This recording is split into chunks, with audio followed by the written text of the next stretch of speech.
Okay, welcome to the video. Today's the big question. It's the question of whether you're going to carry on using a camera forever, or are you going to let go and move on and start using a phone instead of a camera? Well, if you're like me, the answer to that is obviously no. We like using our camera, we like the ergonomics, especially if you use something like Fuji cameras with the aperture ring on the lens and the extra dials on the top of the camera. It's all good. But about a year ago, I moved to Sony APS-C from Fuji because the EVFs weren't good enough for my eyes on the left EVF Fujis.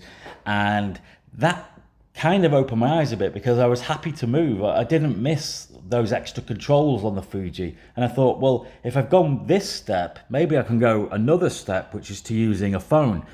And long story short, I'm going to Morocco soon, where you're not allowed to do street photography. You are allowed to do it, but if you want to do candid street photography without permission, people are going to scream at you. They're going to want money off you, or they're going to just be really annoyed about you invading their privacy. So I thought I would try a Sony phone. So I got a relatively inexpensive one. This is $200. This is the Sony Xperia 1 Mark II. It was about £170, which is about $200. And for most people, you can either try this as your main phone or as a secondary device to test the waters. It does have that 21:9 weird aspect ratio, but it's really nice. If you've got hands that are pretty small like me, it's perfect.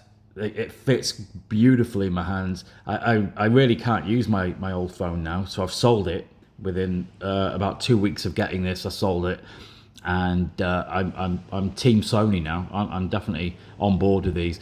You get a headphone jack, even with the new models, and you've got a DAC inside. So for anybody who is an audiophile who listens to wired headphones, you get that with Sony. Sony are also the only company who are a camera manufacturer and a phone manufacturer. So these are the guys that if you're gonna switch with anyone, these are the guys to do it with. They're not in the megapixel race with people like Samsung and Xiaomi and other brands. So they are a little bit behind with some of the specs, some of the numbers, but they know what they're doing. So well, the reason why I got this phone, primarily, it's got a shutter button here. Big thing for me with using phones. I always hate using phones for photography. I used to have an Adonit photo grip, which is a big thing that you stick on, and it uses a Bluetooth connection to have a shutter button. This gives you an instant, mechanical shutter button. It's even a 2-click shutter button, so you can half click it to focus and then full click to take a photo. I've added a skin on the back for extra grip, because it's a fairly cheap phone. I don't feel the need to add a case. And also, I've added this on. So all I did was go to Amazon or eBay and I typed in stick-on rubber grip camera, something like that. And this is actually for a Nikon or a Canon camera, some kind of old DSLR. And I just thought this would be perfect for this phone, and it is perfect. I've only just got it today, so I can't really comment on how usable it is, but I can tell you it slips in and out of my pocket just as easily, this phone.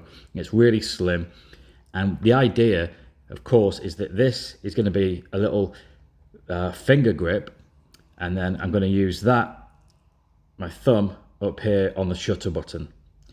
I might even be able to hold it this way and use a finger up here, but I would need something for my thumb, I think. So we'll see about that. My thumb might have to go on the bottom. Yeah, we'll see how it goes. I will probably do an update when I've been to Morocco. So I'm going to take this instead of my Sony camera with its 3 lenses, I would always take about 3 lenses when I'm traveling. That's such a lot of space to save in your suitcase. So I'm going to save at least a shoebox size space in my suitcase, and all I've got to take is this and a charger. So I've actually added something extra on, which is a little gimbal. I've never had one of these before, and this one was ultra cheap. It was $30 used, or £30 used. It's the Hohem iSteady something or other. I don't know what exactly called.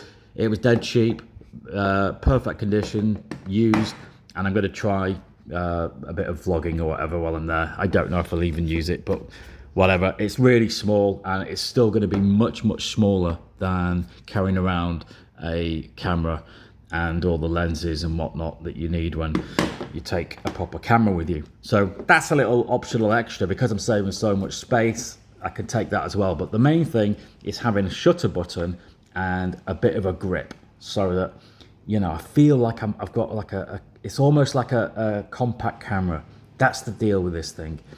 So let me just tell you a little bit about Sony. Sony, for me, is the brand to go for if you're gonna switch. For photographers, Sony is the company who have been leading the race for mirrorless cameras for a long time, and they make phones, they make cameras, they know what they're doing. So if you look at this, you've got the standard app, which is for videos and photos on auto mode. Sorry about my fingernails, by the way. I've been working and I've not had a chance to cut my fingernails recently. Then you've also got the Cinema Pro app and the Photo Pro app. And these will be familiar to people who have Sony cameras because they've got various settings, and the menu is a little bit similar to on your Sony camera. I like the Cinema Pro app particularly because it's got LUTs in it. So you can use these different looks and get cinematic footage just by clicking on these LUTs. Oops, I'm not fully in the screen there. You click on these and you choose your look, and then let's just select one, and then you choose your shutter speed, and on the left here you've got your exposure, so it's on 0 now, so I would probably click on that, and you got yourself a bit of a cinematic looking video. So I'm going to try that with this gimbal, and maybe I'll make some videos. I don't know, give it a try. So yeah, this is the brand to do it with. You've got 3 cameras on here. You've got the one line, the 5 line, and the Pro line, and yeah, they've got pretty good tech and they've got pretty good apps. And with this stuff on, basically the little rubber grip with the shutter button, it just puts me that little bit closer to having a camera, you know, like a pocket camera or a compact camera.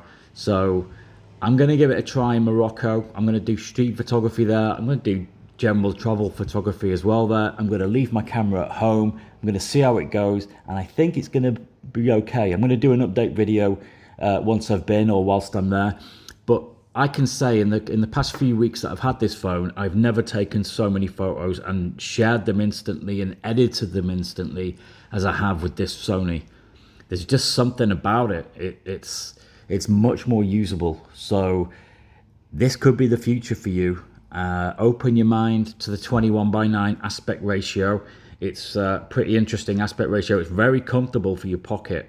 Once you use this, it's your old phone will feel really fat and horrible in your hand, especially if you've got fairly small hands like me. So give it a try. Maybe buy an old one like I've done, and maybe stick on a rubber grip like this. And if you're not sure, just hold on for a month or two. Maybe I'll do a video at some point. I'm not sure when. And this could be the way to make a move from camera to phone.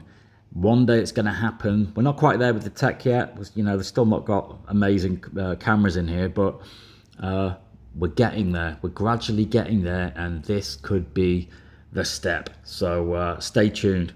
Cheers.